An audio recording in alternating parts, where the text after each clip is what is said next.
Alright, first in a series of videos on economics, how the system works and what we can do to fix the system and how it should be versus what it is and all that stuff. So anyway, start off real simple. In overview, I would argue that one of the major problems has always been the consolidation of wealth. I mean, all through history to right now, it's the liability. It basically caused the 1929 crash, in my opinion. It's always been the problem, and it's caused because we have this affection for traditions, and one of those traditions is nepotism, or this birthright thing, like somehow this endorsement of the belief that that everybody's entitled to believe their kids are better than somebody else's kids, and that they are entitled to a head start in this race of life game that we play.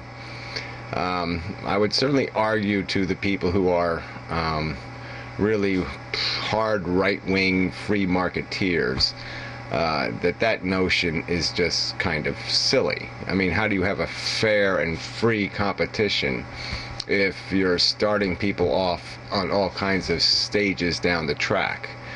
You wouldn't call it a fair horse race if half the horses started 3/4 of the way down the track and the rest were down a mile back. I mean, no one would be silly enough to call that a fair race. And but that's free market, free enterprise, in a system where you allow legacy wealth to transfer from generation to generation. I'd argue a second liability of this whole inheritance thing. I mean, a logical fallacy, or contradiction, or intellectual dishonesty, however you want to describe it, is they use these words like risk-taking, but the risk the full risk isn't being accounted for. When somebody goes bankrupt, or a business goes bankrupt, consumers pay the price. Okay, it becomes the cost of doing business. That liability gets transferred to the consumers. When they make a profit off this business, when they are able to exploit their employees and make some money, they get to keep the money and pass it down. So you can inherit profit, but you don't inherit debt. And so right there is a huge flaw in that risk factor. And again, it just is, it's so obviously unfair that I really shouldn't even have to argue it. But it's such a, I mean, it just strikes a nerve with so many people that, they want to be able to do something for their kids. They want to play the game that way. And it really gets silly, because at worst I would argue for a limit on inheritance of, say, $1 million. Other people might argue 5 million, 10 million. Yeah, any million is better than the silly system we have now, where an estate is divided among thousands of people that never have to work another day in their life, and they'll just play with their slaves. Basically, they'll trade and barter with their slaves back and forth and make more money off their slaves, and that's all it's really doing. There's slave traders. They're trading on the productivity of the workers they own. And really is, Marx was right about at least one thing, and that is that labor is the source of all value in an economy. Laborers, workers, somebody doing productive work is what makes a dollar bill valuable. Nothing else does. That's the game. And the only way you make money worth anything is by extracting the value from a worker. The surplus, whatever you want to call it, value, period. So you're taking from the worker's productivity, and you're taking a percentage, just like a monarch would in the past, collect everything and take its hack off of everything and collect its rent. And that's basically what the rich are doing. They're just parasites on the economy. I mean, that would be a third argument I would make, is that this inheritance thing doesn't do us any good as a society.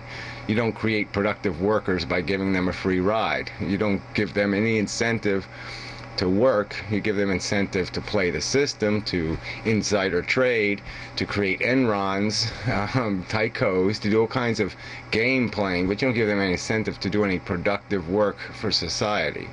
And so it's just you just wipe out whatever percentage of the labor force and say, yeah, we're just going to turn these into useless workers. They're going to sit on boards and do other bullshit that'll have, that has no meaning as real work. They just collect a salary and have a place to invest their money and play their game.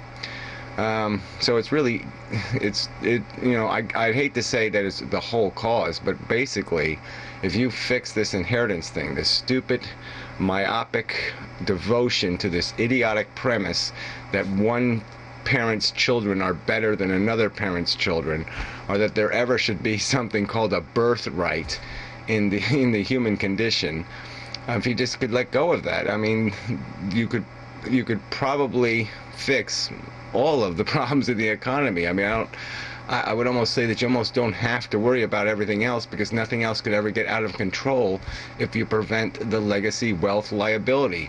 If you prevent wealth from consolidating in people's hands, that doesn't have an end, it has no way of recycling back into the economy, but just keeps recycling into the hands of loafers. I mean, it's just so obvious. I mean, up to 2/3 of the wealth of our countries is held by 1/5, 5% of the population. I mean, it's idiotic. I mean, every worker could be 3 times richer. His work could be 3 times more valuable if you just cut off this leech liability. And that's all it really is. Wealthy people do not create wealth. They don't create jobs. They don't do any of that stuff. It's all jargon. What creates an industry is demand. When people demand a service, something will fill that demand at a fair price. And you don't need family businesses, and you don't need the transferring and all this other. None of that stuff has anything to do with the equation. If one business goes down, another business will take its place. It's just unfortunate that people can't let go of that. And so I just thought it'd be worth attempting the argument in this venue and see what I get back. Just because I don't think I've ever gotten a rational challenge to the obvious metaphor that it's simply a cheat in the race. That's all it is. It's one parent saying, I love my kids, and if I can cheat them a head start, I'm going to cheat them a head start. And like I said, when that kind of psychology comes out of the mouths of people who so easily malign the broken and deficient, and who so easily point the finger about pulling up bootstraps and all the rest of this stuff, it really is ugly rhetoric. It's an ugly psychology, because it just cannot be defended. I mean, this is a race for life. This is real business that goes on here. People die in coal mines for pennies on the dollar, so to speak, and so it has real consequence, this whole ownership society psychology, this whole let's all buy our lottery ticket and hope to be a billionaire bullshit. We don't need it. It's not good for society. It's not good for 99% of the individuals that live in society.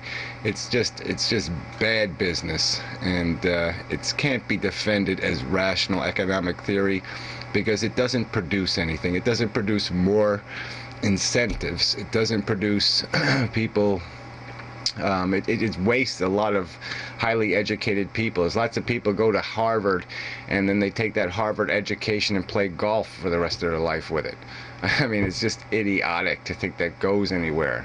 Elitism and birthright and all that nonsense, it does not make for productive human beings. It's the worst kind of welfare, because it's not necessary. I mean, a welfare that you give to save a kid, that's necessary. It makes sense, all right? You'll have a dead baby if you don't do it. The welfare we give to the rich just means, oh, they might have to go to work. Oh, what a shame. So it's just bullshit. It can't be justified on any level except for bullshit psychology. And I just make the point that our social policy should not be good. Family policy is not good social policy. Nepotism is great family policy, but it doesn't make any sense whatsoever as social policy. I mean, to endorse it and to embrace it as something the society should invest in, this idea that we should love our own more, and that our own deserve more and have a birthright to more, is really, really dumb. So anyway, enough said. Provocative enough, I would imagine. So I'll leave it at that. So, Eco 1. Ending now. I've already done that, so we'll just end it.